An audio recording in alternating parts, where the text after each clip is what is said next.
for joining. So we're very excited about our Meet the Mafia series, part 2. And today we would be discussing about energy efficiency, which is one of the most important and most popular, I would say, sustainability practice by most people here. First, thank you so much, Arjun, for moderating. He is also the CEO, founder of Smart Joules, and of course, of Mafia, founding director of Mafia. And the panelists here are Mr. Madhusudhan sir from Oorja Energy.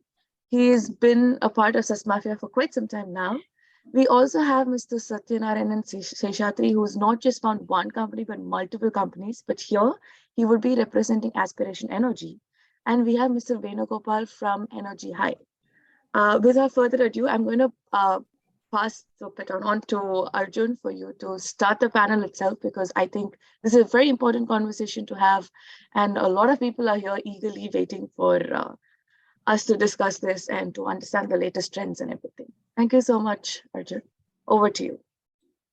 Awesome. Thanks, Shamila. Can you just confirm that my screen is fully visible? Yes. Although it's not presenting yet, we can see the screen. Oh, it's not? Okay, hang on. Just it's not presenting in 1 second. I mean, it's not in the presentation mode. That's what she means. It's visible, but not in the full screen. Hang on. This does that dual screen stuff. Let me get it. Just give me 1 minute. Okay, I think better to present my whole screen and see if that works. Okay, how's it now? Is it on? Again, we can see like everything on the screen. So it's not exactly presenting just what you want to present, but we can see the slide, however. It shows the notes and the next screen as well. Yeah. Oh, okay. Okay, hide presenter view. There you go. Should be better now, right? Yes, now yes. Yes. Sweet. Great. So welcome to the SusTalk number 48 on a topic that's very close to my heart, which is energy efficiency. So little throwback here for those who have been with the Mafia for a long time. This is our sustainability octopus. And today we are here talking about energy management in the fire area. So just to remind you all about Mafia, what we are all about, our mission is to multiply the impact of sustainability leaders through goal-oriented collaborations. Some of the leaders are here.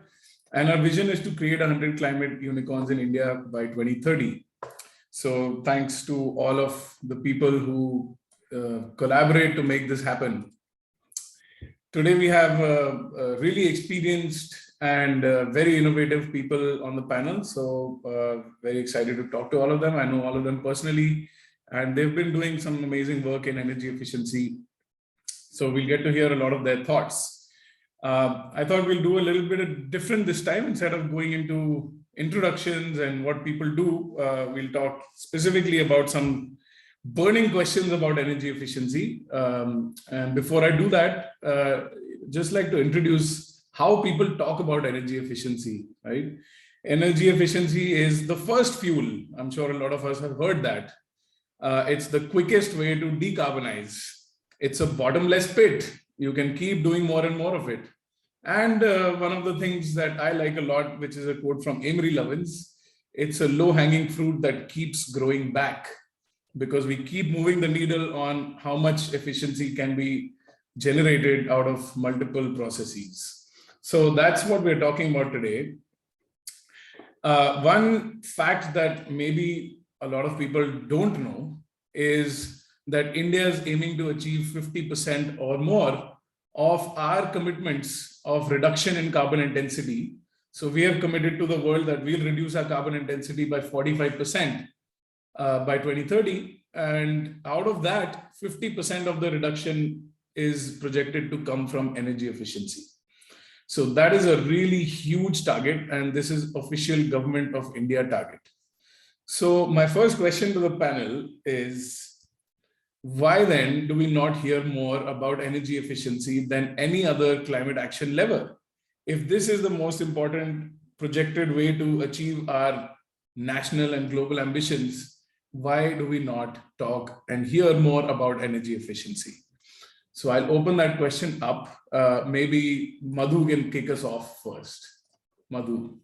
Sure. Thanks for having all of us on this talk today. I mean, this is a question I've been struggling with for some time, and the only thing that I could think of is even though energy efficiency is smart, it's not sexy. So we really need leaders, policies to make this a little more sexy than what it is. So I think it's the first thing that plays on people's mind is perception. And what is talked about more is renewables. When you talk about so many gigawatts of target instead of megawatts, right? That becomes, more appealing in general. So in some ways, if megawatts can be made more sexier than gigawatts, then I think there'll be more, more acceptance of the solutions that are there, that is being offered. Apart from the perception, I think even in terms of policy push, there have been, even though there are a good number of policies government of India has done, even companies on their own are pursuing, it's still so far has got sort of, I mean, way below stepbrotherly or stepbrotherly treatment so far. And I think there's a good reason for that. Those I think are economics. You can pump in, it's easier to pump in millions and billions of dollars to construct new things, because it creates jobs, it has certain returns, simpler to understand, to have a target of having 40 or 200 gigawatt of solar has a lot of visible economic impact, creates better PR, which reducing the energy doesn't create. So I don't have it, but if somebody can create that sort of narrative where this becomes sexy, people are looking at careers in renewable, but not as much in energy efficiency. So there are global majors who have been trying to push this, but somehow a narrative has to emerge, like what Arjun said, this energy efficiency being first fuel. If that can gain more momentum, right, or rather the decibel level of that messaging can increase multifold. I mean, I would say at least 10x. That is when we will see a lot of money being committed to energy efficiency measures. I mean, that's my thought. Others can chime in. Thanks. The very two specific points you made. One is it's not sexy, and second is it's not simple. So I think these are obviously required for an idea to take off. Thanks for sharing those opinions. Venu, over to you next. Hi. I hope I'm audible. Yep. Yeah, thanks for having me. It's a question, I think, like Madhu said, we have all been trying to answer for a long time now. I've personally been in sustainability for over 12 years now, I think. And it's always, energy efficiency has always been a part of any sustainability narrative. But if you see it's always been the orphan child in the whole renewable energy, in the background of renewable energy and wind and solar specifically and so on. So I think to go one step deeper into what Madhu was talking about, yes, that is, we have all been talking about how we can make energy efficiency sexy. I think one of the important things to create is to look at sustainability champions and then look at energy efficiency champions and see how, we can interlink the a person, or we can create that inherent or need to connect a person's contribution to sustainability to energy efficiency. And one of the beautiful things about energy efficiency is that you have so much power as a user to take that first step and create that impact through such a wide array of technology. So I think the first step is creating this awareness. I think the awareness and energy efficiency gets lost in the noise of solar and all these things, but it's much more cheaper, less complex to implement. That narrative needs to get out, or it needs to be built around that, and how, personally a person can champion the sustainability movement through taking this, objective mission into their own hands. I think that is a very important thing for us to achieve as a community over time. Of course, there are a lot of different issues when it comes to when we extend energy efficiency beyond our households into industries and different sectors, because it's such a wide canvas. It means different things to different people. It becomes very important for us to, as a energy efficiency community, to bunch common things together, make it more homogeneous so that people can accept or relate easily and, take the next steps from there. I think these are the two main things that I wanted to, throw light on. Great, thanks. I think the main message I heard there is personal connect and then make it easily relatable, right? Something that we can easily imagine. What are we talking about when it's energy efficiency? Yeah. Great. Over to Prof. Prof, you can comment and add your own thoughts, or you can tell us how we can make it sexy, how we can make it personal, how we can make it simpler so that it spreads. No, thank you very much, Arjun, for bringing us together, and nice thoughts, Madhu and Venu. I've been working on the sector for quite some time, and one of my current, I would say, viewpoints is energy is very cheap. That's why whatever we do, it's out of, I think, very, I would say, altruistic intentions that people work on energy efficiency. To give you a very simple perspective, assume that you are buying a burger at McDonald's and it's about 300 kilocalories and you are paying 100 rupees. The same 3,000 kilocalories from a kg of coal is 10 rupees. I mean, it's not a one-to-one comparison, but energy is very cheap. And particularly people who can afford the energy use, for them, a fraction of the cost of energy that we save, it doesn't even register. So that's also a challenge where whenever you work on many of these projects, it doesn't really hit your quarterly numbers. It doesn't really hit your half-yearly numbers. You don't see it. And particularly also in a growing economy like us, if I were to pose the problem saying you have to save 1 lakh at the end of the year, and you can do that by growing your top line by say 2 lakhs or 3 lakhs, or you can do that by cutting your bottom line, most often the investment always goes to top line growth, right? Because there is always consumption to be made. So, I mean, even our own self, I mean, if I have to save and the same 1 lakh I need, I might rather look for a job that pays me 13 lakhs rather than say that I will cut down my consumption and save that 1 lakh. So in many other economies, you posted in your email saying $2 trillion investment globally. Why not in India? I think it's also this kind of a problem. So for us to change, while behavioral changes and all of that is necessary, there is also signals that needs to come from various sources saying energy is going to become expensive, and you start with really looking at the cost of energy in a very, very sincere way, and it has to be explicit on your face. I mean, even cars right now, you look at the petrol cars we pay more than 50% in taxes. We don't even register it, because even after all of that, an EV for me to become viable, it is not viable. I mean, even at 70,000 rupees, I save a year. At 25,000 rupees, Kona was at 10,000 rupees, 25 lakh was at 10 lakh, Hyundai i20. I will still go for it because rationally, there is no way I can make the justification. So energy efficiency in most cases is still difficult for people to comprehend. So I think it really needs to be in your face. Excellent. Lovely to hear these words. In fact, the 4 key words I got were simple, substantial, sexy, and personal.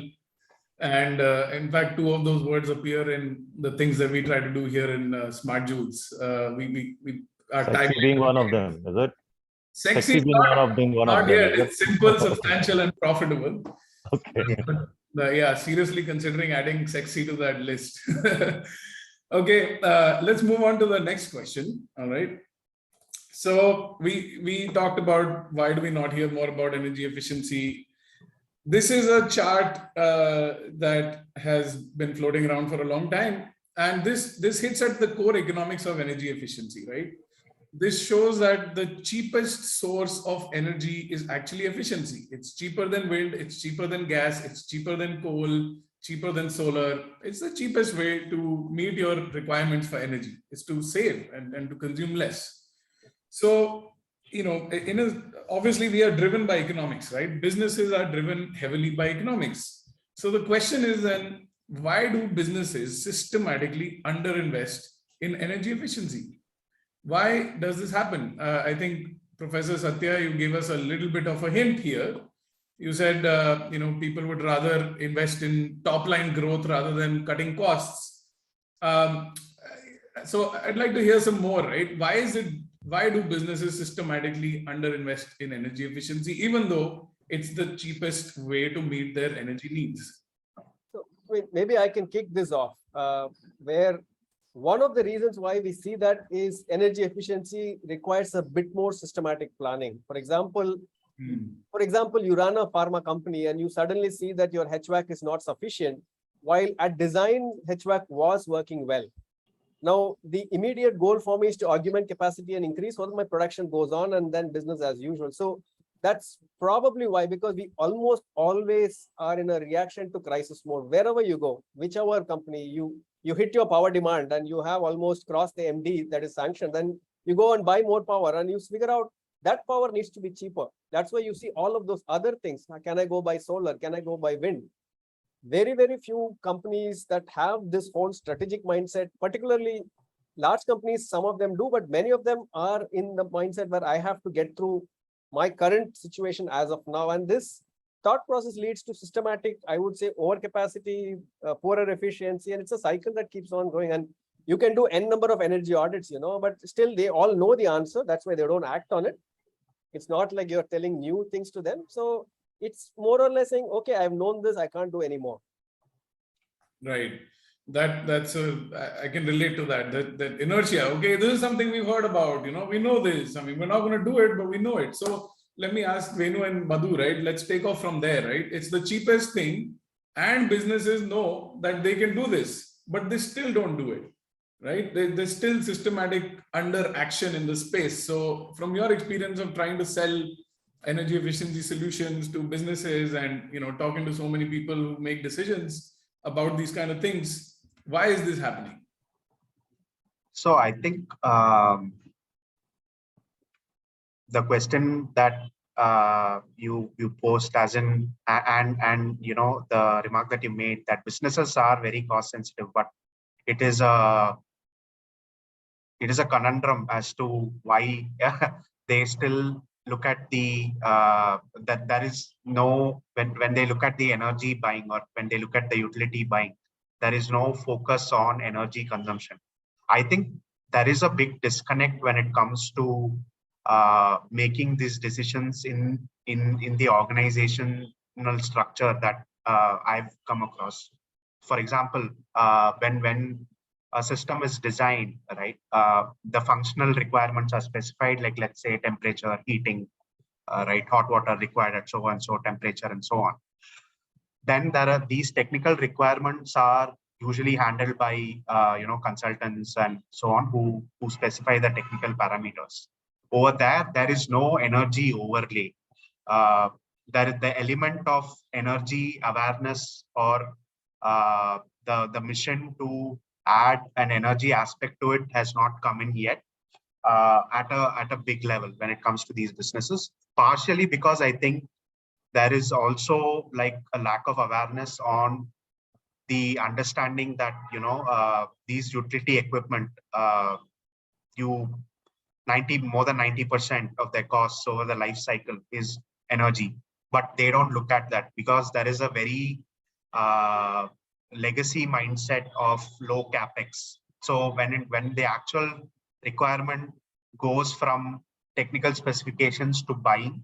The purchase manager looks at the costing and how he can bring down that costing, but he does not look at it from a life cycle point of view. Extremely interesting. So basically, you're saying the people who are basically making decisions on the design and purchase of equipment, they have their internal KPIs, which is to reduce the procurement cost. Yeah, and they're conflicting KPIs because the technical.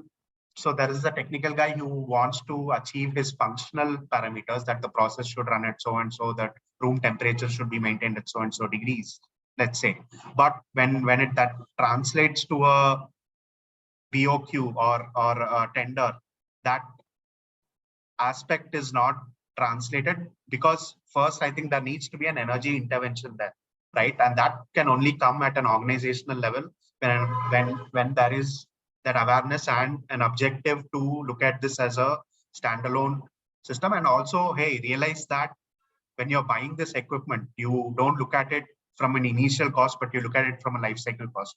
I see that actually a lot in multinational companies, that awareness has come with aggressive targets and so on. But I think that that constitutes a big problem for me.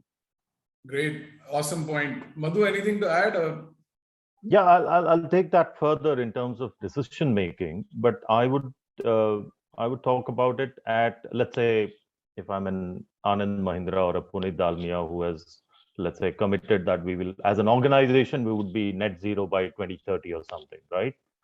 What's the easiest what are my alternatives? They will ask, what are my alternatives? And then somebody from PwC, or any other organization will come and say, hey, these are your alternatives, and what is doable at scale? What is doable at scale is, you go ahead and install megawatts of renewable system, or adopt a certain afforestation program, right? So these are easy decisions that can be made at a top level at scale, and you can pump in 200, 500,000 crores, whether it is, Indian firms or a BP or a Shell. These are large sums of money can be committed to such such ventures at the decision making level where it matters. Now, if the same decision making has to be made and such sort of money has to be committed to energy efficiency, it is a decision with multiple variables. So I think as long as people are able to simplify, to bring it, I know Aspiration has tried to do it where they said, you don't need to get into details, we will give you heat at certain rupees per kilowatt hour of heat, just like you buy electricity, right? And I know, Arjun, you've been trying to see how we can remove all these variables and finally give a price where it says you need to pay so much per square feet, because that's what the market understands. So while we are all talking about what are the impediments to this, what are the problems with this, it is also, incumbent on us as energy efficiency professionals how to simplify that. How do we create models that take care of these variables and risks, so that a single value, or how you can simplify this and offer something in a manner that decision making at levels of, a corporate head or a owner of the, a group can take and say, hey, I'm going to push some 500 crores or 1,000 crores into this because this makes sense, simpler to understand, rather than having my team evaluate each plant and what are the energy efficiency opportunities in that, collate that is going to be a 2-year exercise, right? So this thing would be, if we can as professionals simplify this as much as possible and create business models. I don't think technology is an issue. Technologies are available, numerous technologies are available. I think what is going to win the game are the business models that will allow energy efficiency to be simple for these top level executives to make decisions that it makes sense to invest in this. Great. That's my thought. Thank you. Those are great thoughts. Now we're going to shift gears a little bit and go into policy. All right. And we're not going to spend too much time on this, but I want to make all the participants aware of something that it might be surprising. India, well, there are more than 300 policies around the world that support energy efficiency. These are major policies. There are many smaller ones as well, but these are really major nation level policies. A lot of them regarding cooling, heating, industries. India itself has a tremendous number of policies. We have an Energy Conservation Act, and last year we had this Energy Conservation Amendment Bill. We have a national mission on enhanced energy efficiency. We are the first country in the world to have a national cooling action plan. We have Energy Conservation Building Code. We have star-rated appliances and buildings. We have the Perform, Achieve and Trade scheme, which basically puts specific reduction commitments on factories, like more than 500 factories. And then we have multilaterals like the World Bank coming in with financial instruments like the risk sharing facility. So a lot of policy interventions have been made in India over the last 20 years. A lot of interesting and innovative, and I would say really good policies have been introduced to support energy efficiency over the last 20 years in India. The question is, how, if any, has any energy efficiency policy that has been introduced helped your business? There's a lot of action there, but has anything helped your business? Do you see any tangible impacts on your business because of these policies? I would say there is, I can't relate directly to something, but there is a cumulative impact of what's been going on in terms of policies. I feel the PAT scheme, which you mentioned, Perform, Achieve and Trade, had some teeth, so which did reduce, which did increase energy efficiency in industries quite a bit, because companies had to appoint an energy manager by law, okay, and that energy manager had to report, and then there were penalties, and so it was, I would say, fairly successful program. We did try during that period to see if we can reduce the heating demand using renewables. We couldn't do much, but overall I would say that was a good program, which increased efficiency in the industries quite a bit, or at least the designated top 400 or 1,000 industries. What we hoped to happen in buildings, building space where we operate today, is to for the ECBC to kick off a good adoption of different energy efficiency technologies. Unfortunately, we have not seen that, because there are not, I don't think there are enough carrots or enough sticks to push that to comply, for compliance or mandating certain things. But what I see has made the biggest difference is Prime Minister Modi's announcement in Glasgow in 21, right? Yeah. Announcing India's net zero goal as 2070, even though it's much far, what we are seeing is that just that announcement, because of announcement, the net zero has become sort of a term that you cannot escape today in most of the new buildings that are coming up. Okay, it's not the policies have yet to announce, but we are already seeing that such an audacious, at least from a policy circle, announcement has kicked off a certain amount of changes in the design and aspirations for the buildings that are to be built. Okay, this is what we're seeing, but I'm sure this will follow up. This will be followed up with more policies that will give a lot of us a lot of work to do in the coming years. Great. So what I'm hearing is nothing substantial as an impact to your business yet, but you do expect that it is going to happen in the future. Okay, great. Any examples, Venu or Professor, about policy actually helping your business? It could be as simple as no. Yes and a no. So for example, yes, because a lot of these PAT scheme targeted designated consumers. Such as, and many industries got added. There are now 6 rounds of PAT scheme has gone by, contributing to an overall 26 million tons of oil equivalent saving. And what it had done is accelerate movement to a certain obvious technology. So if you really look at energy efficiency, you can look at it as a pyramid, right? The bottommost is the stop loss one, which is the easy one where you stop the leakage, plug the insulation and all of that. The next one is a very well-known thing, like next practices we call, where switch to VFD, use an IE3 motor or above, go towards replace your chillers, take care of your transformers.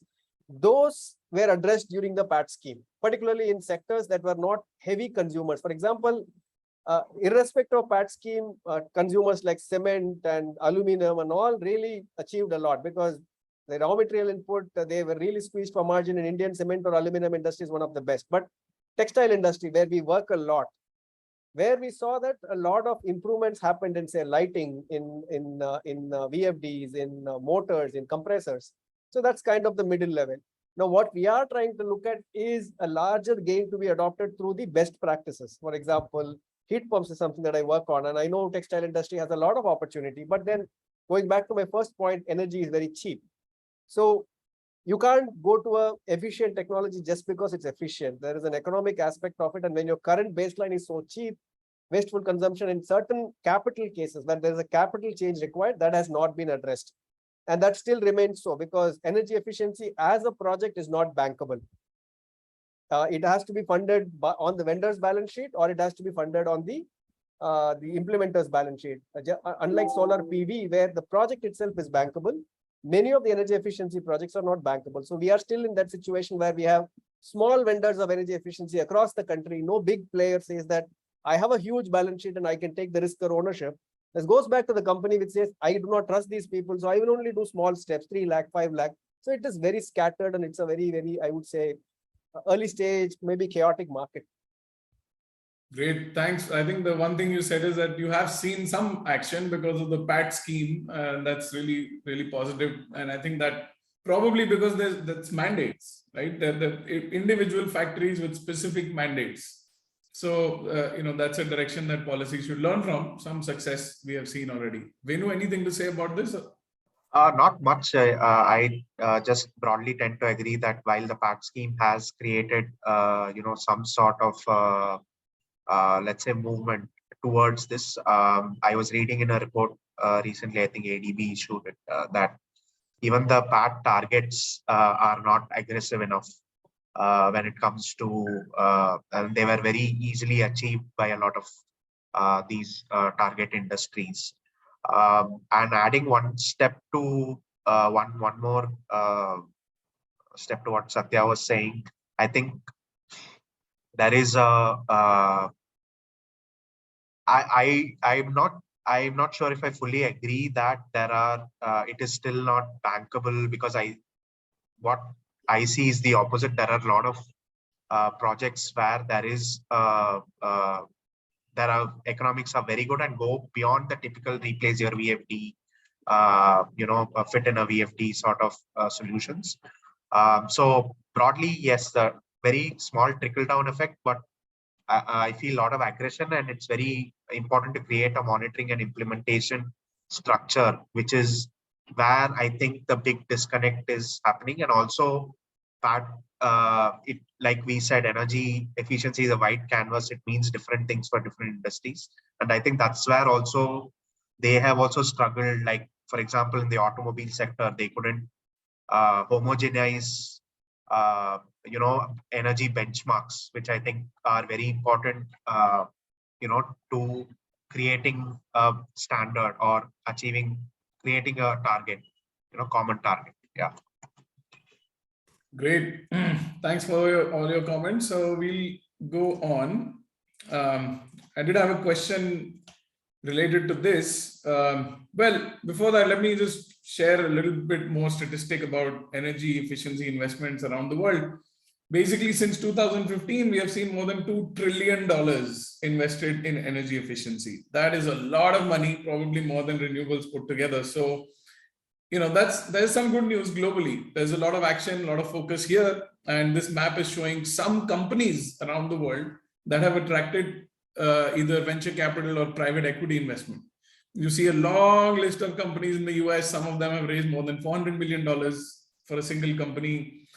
Some action in Europe, a little bit in China, Singapore, not that much in India yet. But these are good signs.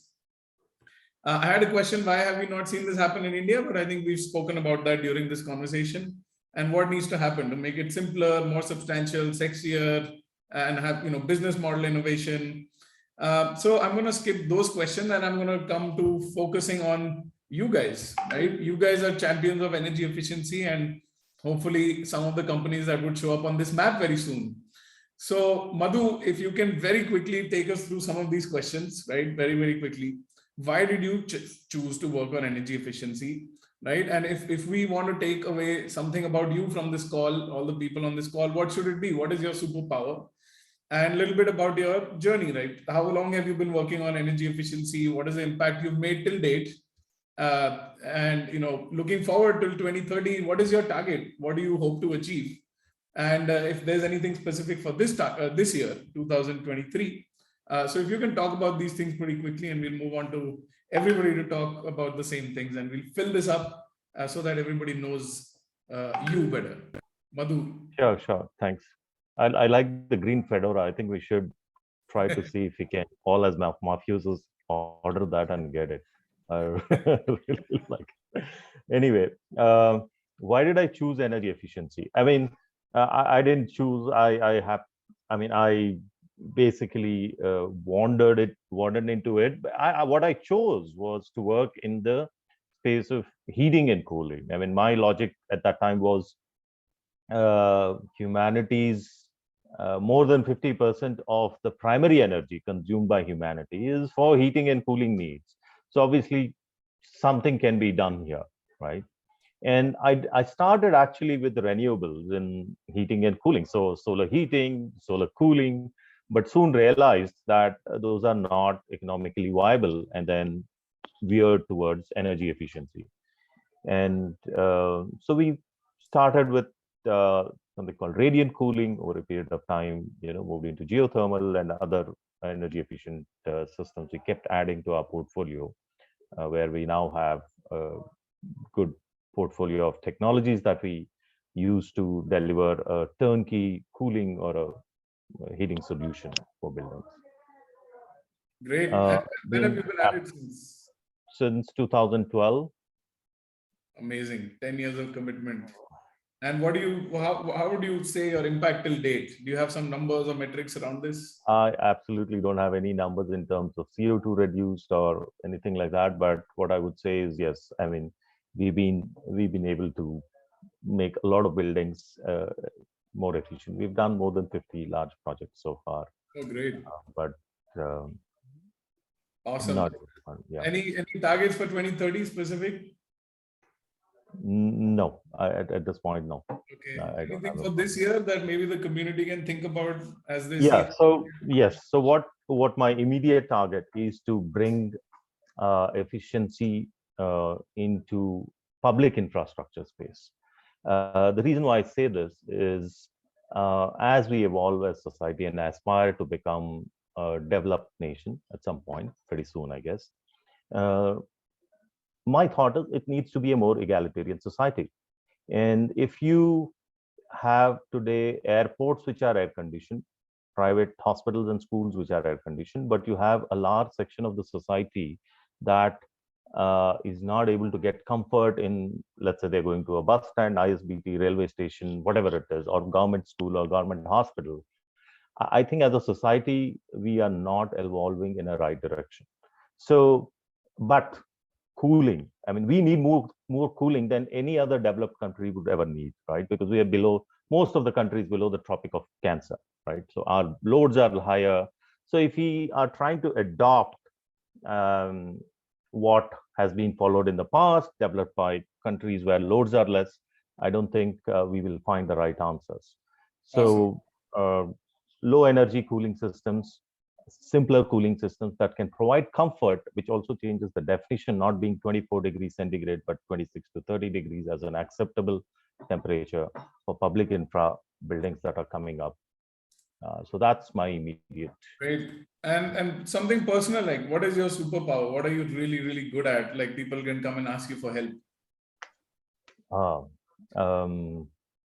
I think that'll be to imagine creatively as to how we can cool or heat buildings with really low energy. I mean, we've been trying to use wastewater, ground, and anything we can find, in that project that really. Great. Thanks for kicking us off along these lines, Madhu. And over to Professor. If you can take us through the same things, please.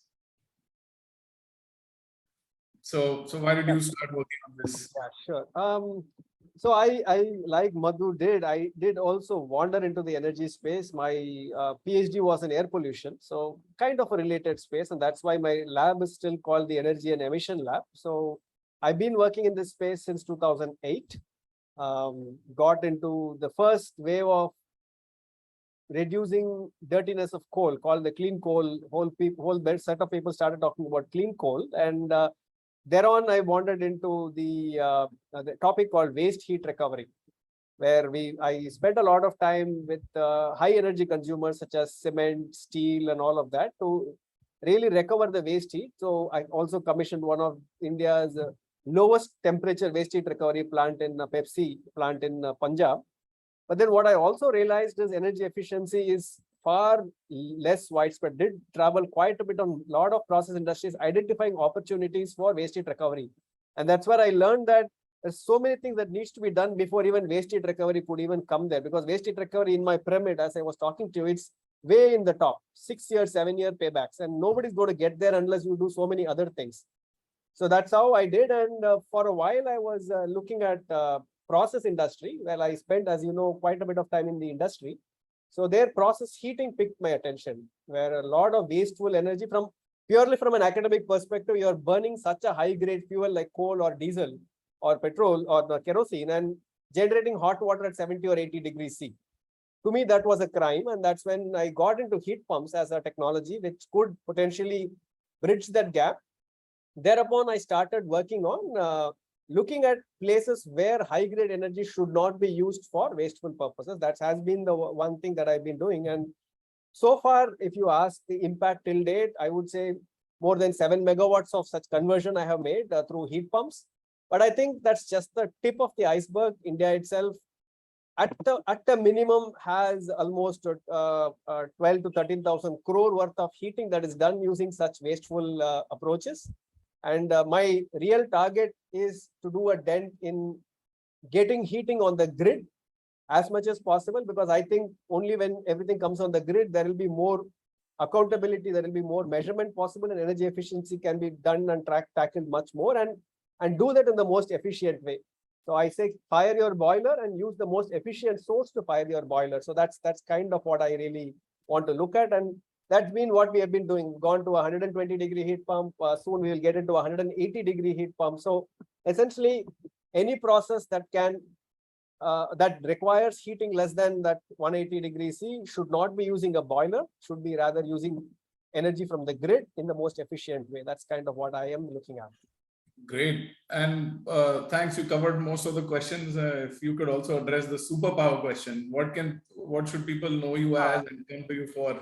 I think maybe I would like to say that if I like something, I can build it very quickly as a product. Maybe not nuclear reactors, or maybe not solar panels, but most other things I can build. So that's something that I have been able to utilize to quickly come up with a solution that we can deploy and understand how it works and put it out in the market. I mean, scaling that is the second part, but really proving the concept, putting out in the market and says, yes, it works, has been something that I've been able to do quite well. Awesome. Any 2023 targets you want to talk about? 2023, push out the few more boilers that I want to eliminate in the market and show that, yes, boilers are not needed for steam and steam can be a lot more sustainable is what I'm looking at.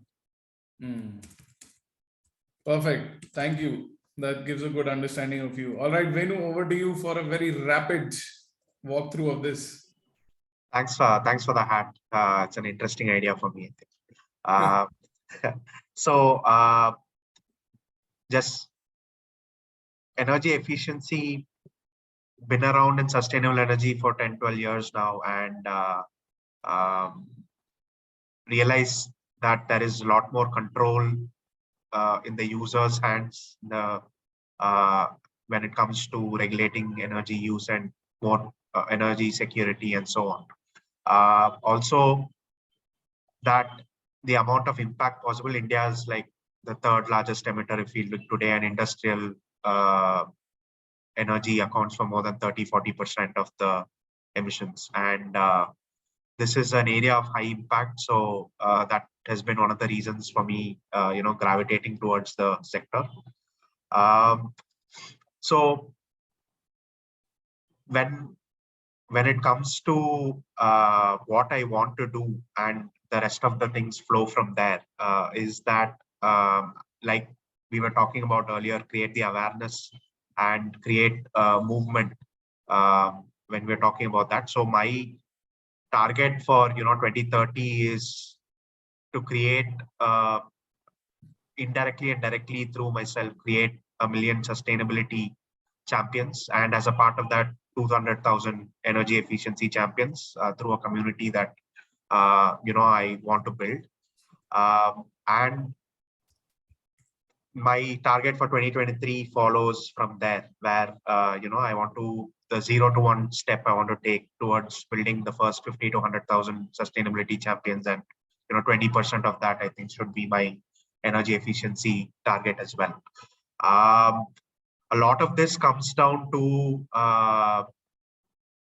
creating that bridge between the market and the available technology, the awareness, and so on. So I think curiosity, my curiosity plays a big part in this, and my interest to sort of critically think and bridge how we can bridge that gap. I think that's what has kept me going, I would say. Awesome. Thank you for that. I had a bunch more questions, but I'm just going to ask only one, all right, which is carry forward from last time. What is your sus genie wish? So if there is a sustainability genie who can make any one wish come true for you this year, what would that wish be? We can start with Prof. My wish, I think if a bank that is set up, or some way a bank that is set up to exclusively focus on energy efficiency projects, really looking at only the project, I would say attractiveness rather than anything else. Great. Madhu? My this thing would be, if the genie could create Elon Musk equivalent for energy efficiency, I think that'll be a great thing for all of us. Awesome. Venu? And Arjun, you could give it a shot. I mean, you have. Thank you, Madhu. You're too kind. Madhu? Sorry, Madhu already went. Venu?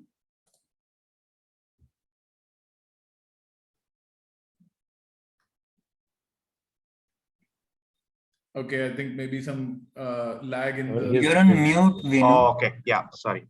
Yeah. So for me, it would, I would want there to be maybe 1 or 2 famous, let's say, large-scale companies that have achieved net zero and complete energy efficiency optimization. Ideally through like a wide range from heating, cooling to net zero power and even water conservation. I mean, so that's the idea for me. Great. That's wonderful. I said this would be my last question, but I am going to ask one more, which is for the benefit of the Mafia. Please share the name of one person who should be a mafioso. So who should we target? Who should Sharmila go after and get them to become a mafioso? I'm going to suggest some names here. I think I would recommend my former boss and colleague, Narasimhan Santhanam. I think he's been a very influential guy in getting me into this sector, and I think he hosted a very nice event which like showcases his ability to, create large scale impact. So I think Narsiman Santanam from EAI, I think should be a mafioso for sure. All right, thanks. Prof, you want to suggest your own name or another name? I think you should probably pick Piyush Goyal and make him the. Wow. All right. Awesome. Thanks. Madhu? I would recommend a person with the name Raita Mocherla. She runs a company called Aquatron, which works in the area of waste management. I mean, they have a product which separates solids from liquid, water. Awesome. Thank you. Sharmila will follow up with each of you for these contacts. Minister Goyal, maybe Professor, you can introduce us to him. So we're going to come to the end of this official session, but with just one single message, which I'll leave you guys with. I saw this message in a Neemrana hotel a few years ago. How would you like it if someone turned you on and then left? So save energy, switch it off. Hope you enjoyed the session. Sharmila, we can officially close it and then have some questions. I see a lot of good, good participation from the audience over here, and I'm sure there's good questions. Thank you so much for Madhu, Professor Satya and Venugopal. It's been a really great conversation. Thanks for keeping it short, and most of all, thanks for the work that you do. It's really impactful, and hope that all your names will be up there on that map very, very soon. Thank you. Thank you very much. Thank you all. Yeah, I'm going to stop the recording now. Thank you so much, Arjun, for this wonderfully moderated session. We learned a lot. It was short, crisp, and I think all the important questions were answered. So I'm going to switch off the recording as we speak and open up the forum for